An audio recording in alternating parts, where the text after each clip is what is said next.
Hello friends, ഞങ്ങളിന്ന് പൂജിച്ച book എടുക്കാൻ വേണ്ടി പോയി. ബുക്ക് എടുക്കണ വീഡിയോ എടുത്തു, പക്ഷേ ഒക്കെ തല ഇരിഞ്ഞു പോയി. അതുകൊണ്ട് ഇതിൽ ഇടാൻ പറ്റില്ല.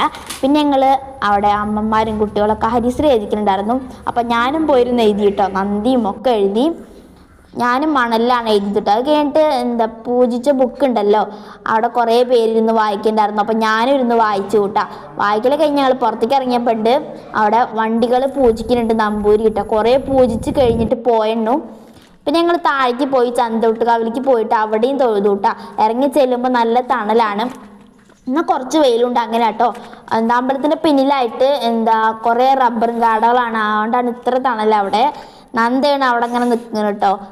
ഞങ്ങൾ ഉള്ളിൽ ചെന്നപ്പോൾ അവിടെ ആരുമില്ല. ഞങ്ങൾ തൊഴുതിട്ട് ഞങ്ങൾ തൊഴുകാൻ പോകുമ്പോൾ കുറേ ചേച്ചിമാരും പോയായിരുന്നു കേട്ടോ. പിന്നെ ഞങ്ങൾ പുറത്തിറങ്ങി അവിടെ നാഗദൈവങ്ങളൊക്കെ ഉണ്ട്. അവിടെയൊക്കെ തൊഴുതിട്ട് ഞങ്ങൾ കുളത്തിൻ്റെ അവിടേക്ക് പോയി. കുളത്തിൻ്റെ അവിടെ നല്ല വെയിലുണ്ടായിരുന്നു. അതുകൊണ്ട് സ്റ്റെപ്പിൽ തന്നെ ഞങ്ങളിങ്ങനെ ഇരുന്നു കേട്ടോ. വെള്ളമൊക്കെ നല്ല കലങ്ങി മറിഞ്ഞിട്ട് നിന്നായിരുന്നത്. അപ്പോൾ ഞങ്ങൾ കുറേ നേരം അവിടെ ഇരുന്ന് ഇങ്ങനെ വർത്താനം പറഞ്ഞ് ഞങ്ങൾ വീട്ടിലേക്ക് പോയി. അപ്പോൾ ഇന്നത്തെ വീഡിയോ എല്ലാവർക്കും ഇഷ്ടപ്പെടുന്നതായിരിക്കും. എല്ലാവരും സപ്പോർട്ട് ചെയ്യാൻ അടുത്ത വീഡിയോ ആയിരിക്കും.